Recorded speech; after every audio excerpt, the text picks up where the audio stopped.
The skin is the biggest organ of a human being, and although I don't look like one anymore, I'm still a human being too. I belong to that small, unfortunate percentage that suffers extremely before they die.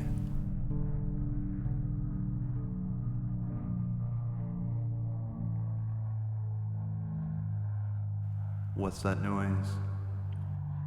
Oh, disturbed by the sound of an airplane passing by.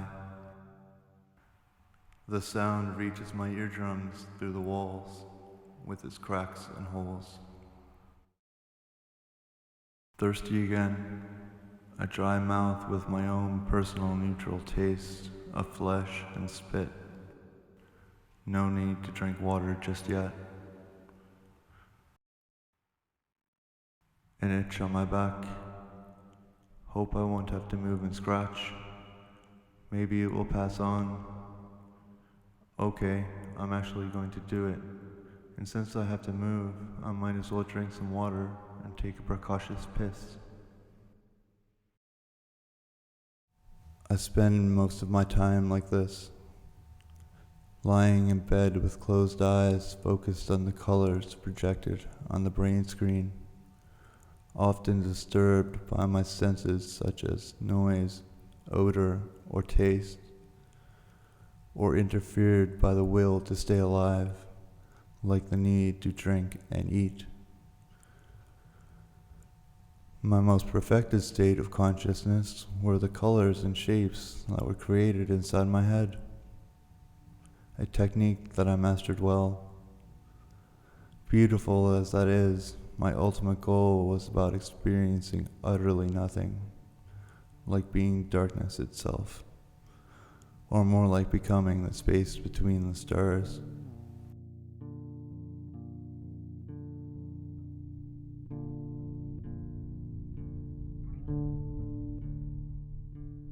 But then one day, I discovered the rash, a small red spot on my right shoulder blade, which changed my tracks and set course to the end station.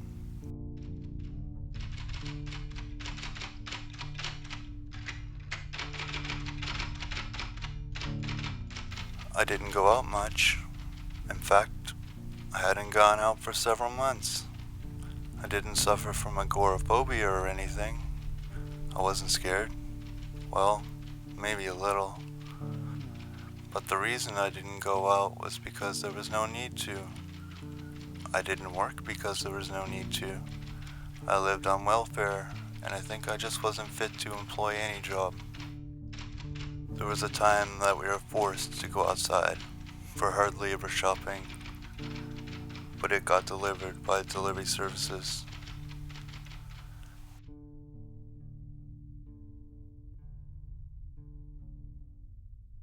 The rash had expanded its territory fast, and it became hard to live my life because of the increasing itch.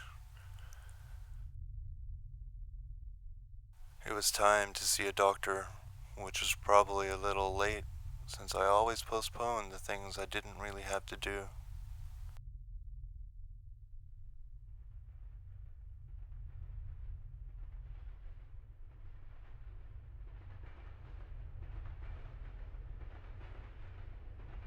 This was the first time I had left my place in months.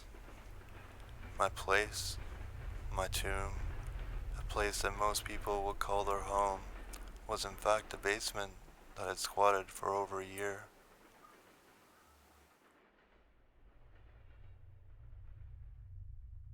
A doctor told me that I dealt with a rash he had never seen before.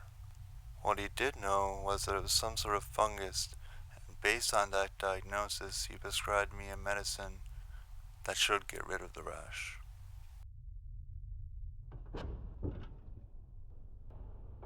The medicine didn't have any effect.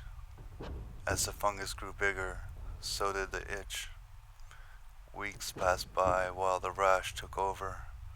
Only because of the techniques I possessed, I managed to struggle with the itch for so long.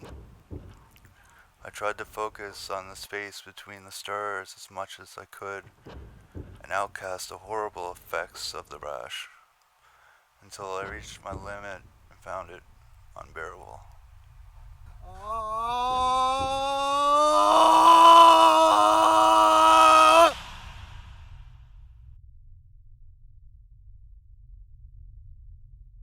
I decided to visit the doctor for a second opinion. Once again, I had to leave my place.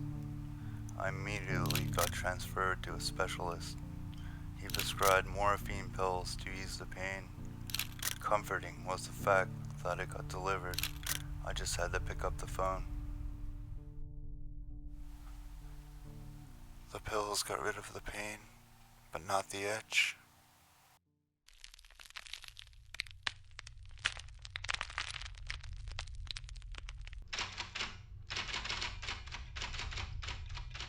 Every once in a while, nature interferes and decreases the human population.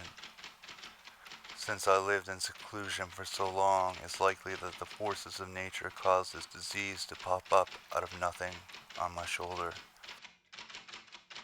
For all I know, it's contagious, and it could wipe out the entire human race. But then again, what do I care? I'm dead anyway. I'm about to become the space between the stars permanently.